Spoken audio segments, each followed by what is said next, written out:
All right, guys, let's talk about what happens in the citric acid cycle, also known as the Krebs cycle.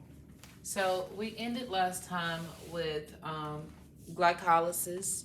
So, if you go back to the glycolysis video, not fermentation, but this is after glycolysis, and we have those two molecules of pyruvate. Now, everything that's happening here is going to happen twice. I'm going to try to show it to you once, okay? So keep in mind that there's two molecules of pyruvate.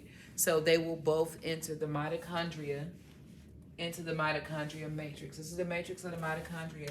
So out here we have the outer membrane. This is the inner membrane.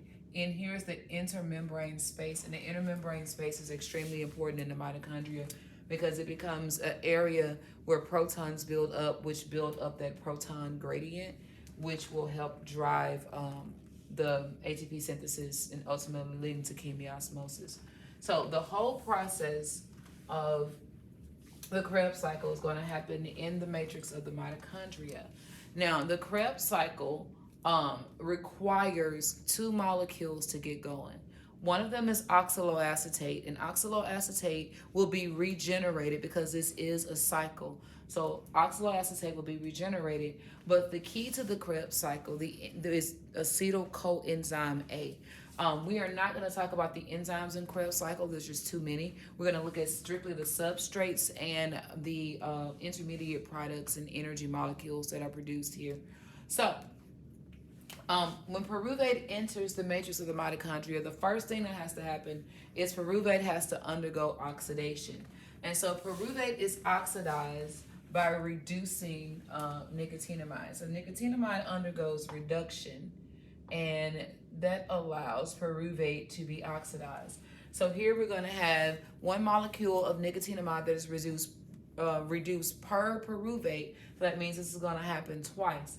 Now, while this is happening, acetyl coenzyme A is also going to come in and bond to the two carbons that are left after one of the carbons that were a part of pyruvate is actually removed and released from the cell in the form of carbon dioxide. So pyruvate was a 3-carbon compound. As pyruvate is being oxidized, not only is it donating electrons to reduce nicotinamide, your first molecule of carbon dioxide will also be released. Remember, the whole goal of this respiration process is to get rid of all of the carbons that enter the process in the form of glucose. So 6 carbons entered. So right now, we've essentially gotten rid of 2 of the 6 and we're only left with 4 because this will happen to both pyruvate molecules. Coenzyme A is an enzyme helper. Coenzyme A will bond with the 2 remaining carbons that are that were once a part of pyruvate, which was once a part of glucose. Coenzyme A is what we call the key to the Krebs cycle. Coenzyme A has to bond with oxaloacetate. When coenzyme A bonds with oxaloacetate, it creates a molecule known as citrate. It creates a molecule known as citrate. This citrate molecule will undergo chemical processes, and again, we're not going to talk about those in detail nor the enzymes, but citrate is ultimately changed into its own isomer, an isomer of isocitrate. And this is done by both removing and adding in water, because remember, in order to break bonds, hydrolysis must occur, and in order to create bonds, dehydration occurs. So in the process of citrate going from citrate to isocitrate, water is both removed and put back in. This isocitrate molecule, if you notice, you still have the 2 carbons that were a part of the remaining pyruvate that came in with acetyl-CoA. This isocitrate molecule is going to be oxidized. And so the isocitrate molecule is oxidized by reducing a molecule of nicotinamide. That's not the only thing that's going to happen there, though, because the isocitrate molecule is also going to lose a carbon in the form of carbon dioxide. So one of the carbons that was actually present on this isocitrate molecule is going to be removed in the form of, keep doing that. Removed in the form of carbon dioxide. Where are you? There you are. So it's going to be removed in the form of carbon dioxide, leaving, okay, I'm struggling, leaving only one of the molecules there. So only one will remain, okay? So when that happens, you no longer have isocitrate, because remember, structure dictates function. So if I change the structure, I am also changing the molecule itself. So this molecule, as I said, is no longer isocitrate. It is now alpha ketoglutarate. I'm just going to put this here so you can see what I was trying to demonstrate there. So the carbon dioxide goes out. Isocitrate is oxidized, ultimately reducing nicotinamide. Here, alpha ketoglutarate is going to go through the same process. So this remaining carbon is removed from this molecule in the form of carbon dioxide. And so this carbon is also going to be released as carbon dioxide as alpha ketoglutarate is oxidized so that nicotinamide can be reduced. Now, at this point, none of the carbons that were initially a part of glucose are there. So we have successfully broken down this sugar to where we've gotten rid of all the carbon and all the oxygen that was originally there. So what's left are a few hydrogens. So alpha ketoglutarate, after it is oxidized, becomes succinyl coenzyme A, right? Don't forget about our coenzyme A. Come on, boo. Our coenzyme A. So succinyl coenzyme A. This coenzyme A is actually going to be released as a GTP molecule becomes GDP, donating a phosphate group to an ADP molecule to create ATP. So right here is where we have our substrate level phosphorylation, because right here we're going to create a molecule of ATP.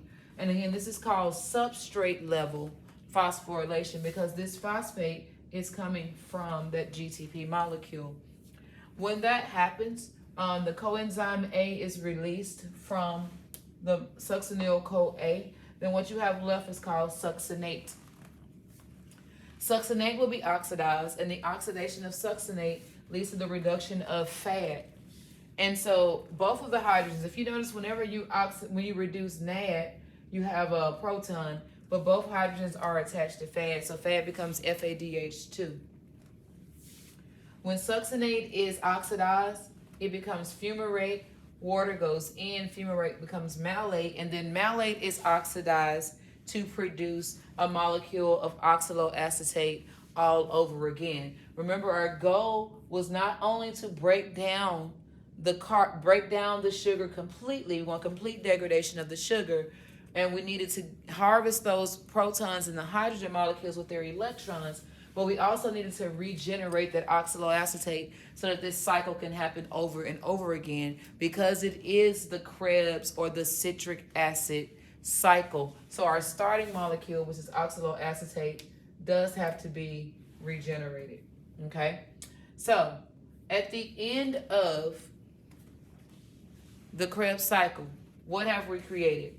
Well, if we're looking at, for every one molecule of pyruvate, for every one pyruvate, including Krebs and pyruvate oxidation. So if we include both with pyruvate oxidation and Krebs, so I'll do it this way. I'll put PO for pyruvate oxidation and KC for the Krebs cycle. So in pyruvate oxidation, we're going to release one molecule of carbon dioxide, and we're going to reduce one molecule of nicotinamide. So we end up with this. This happens in pyruvate oxidation. Now, in the Krebs cycle, there's going to be 2 carbon dioxide.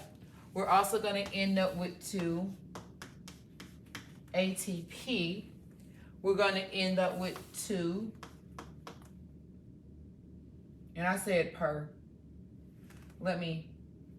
I wasn't doing per right here. I was doing in total. All right, I'm sorry. Forgive me. All right, so there's 1 ATP. There's 1 FADH2 because this is per pyruvate molecule. So we got 1 FADH2, and we're going to have a total of 3 NADH1. those protons. All right, so for every one pyruvate molecule, this is what we're going to end up with. So if I have 2 pyruvate molecules, then you'll see if there's 2 of these, so I multiply this times 3. So this is going to say that for every 2 molecules, I'm going to get rid of all 6 carbons here, right? I'm going to net 2 ATP, 2 FADH, and 6 NADH. So that's what happens in the Krebs cycle. Well, 6 NADH from here and another 2 from here. So a total of 8 NADH are going to come out from that. All right, guys and girls and guys, biology is out.